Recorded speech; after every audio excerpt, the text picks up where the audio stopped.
Good morning. Today we're going to talk about Woman of Mystery, which is a book from writer John Scott. This book follows the life of Agatha Christie, which was one of the best um, and mostly known writers of detective stories in the British background. And we are going to talk about the chapters 5 to 8 of this book. So tell us more about it, Daniela. Okay, we are going to start with the chapter 5 that was called A Good Detective Story Writer.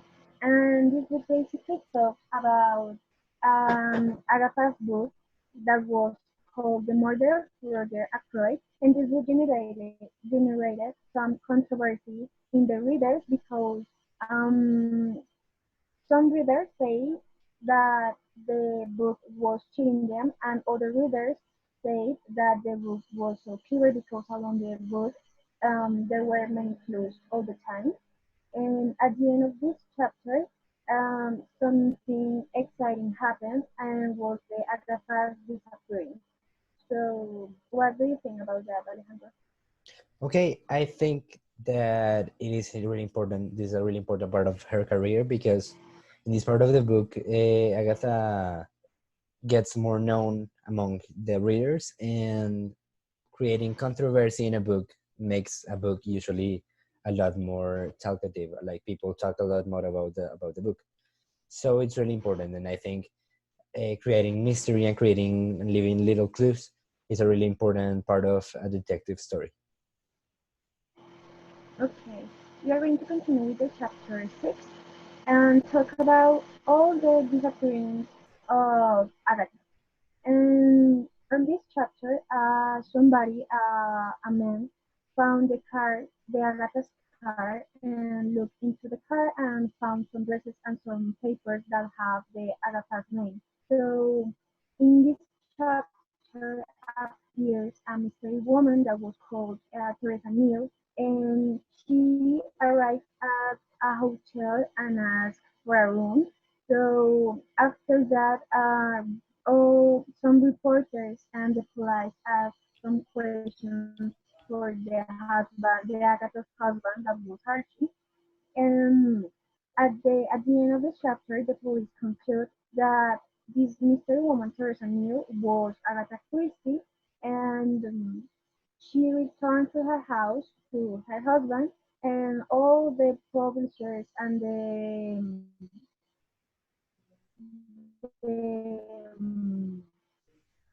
police more about or know more about her books.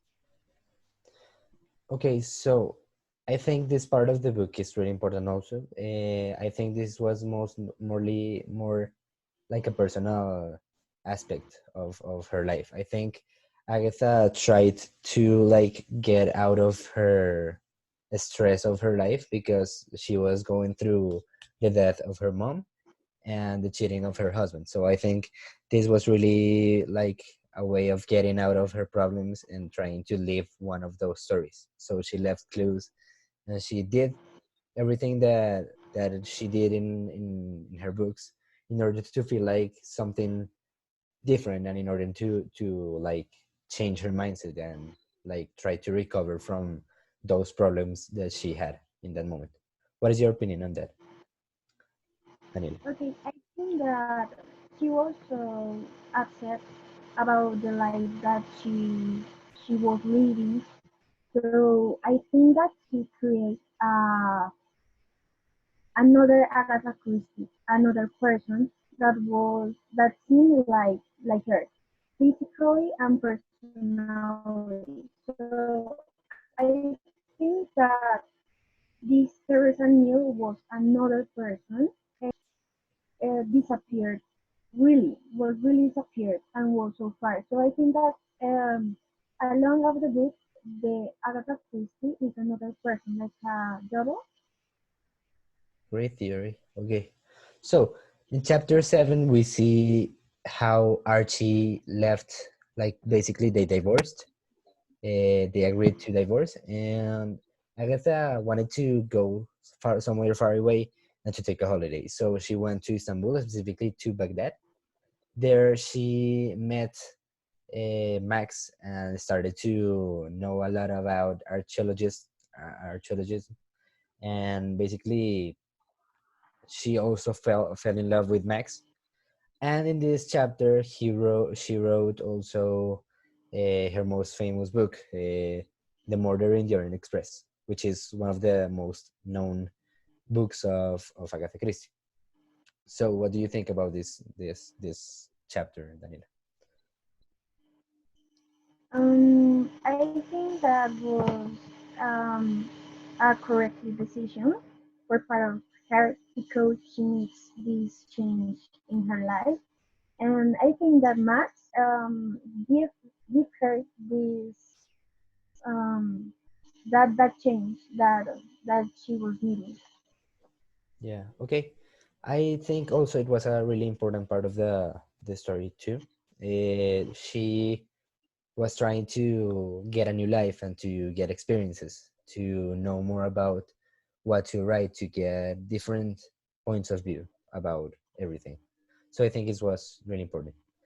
Now, in the next chapter and the last chapter, in the eighth one, we see how Agatha was asked by Queen Mary to create a lot of plays, to create a play specifically. But then after that, she created a lot of plays more. This like a more known career among the British Empire gave her the possibility to be Dame of the British Empire, which is a name, a really high name for a woman in that time. What do you think about that, Daniel? Okay, I think that was really important that she received that kind of recognized at that moment, a recognize of that magnitude. So I think that she is really, or she was really, really important in this kind or this type of books, these books of detective stories and all that. I also believe that it was really important for her and for like the British Empire to have someone who was just making entertainment and was making art, and it is really empowering for her. I think it's really good to have to give someone such a recognition just because of their creativity, and I think it was really good for her. So it Okay. was a really good book. I actually liked it a lot. What do you think about the book, Daniel? Yes, me too. I think the same. I like too much the book, and I still think that Agatha is disappeared. Okay, great. uh, these type of opinions are from that book, so I think it's really good to have such as discussions just by reading it. So it was a really good book, and thank you for listening.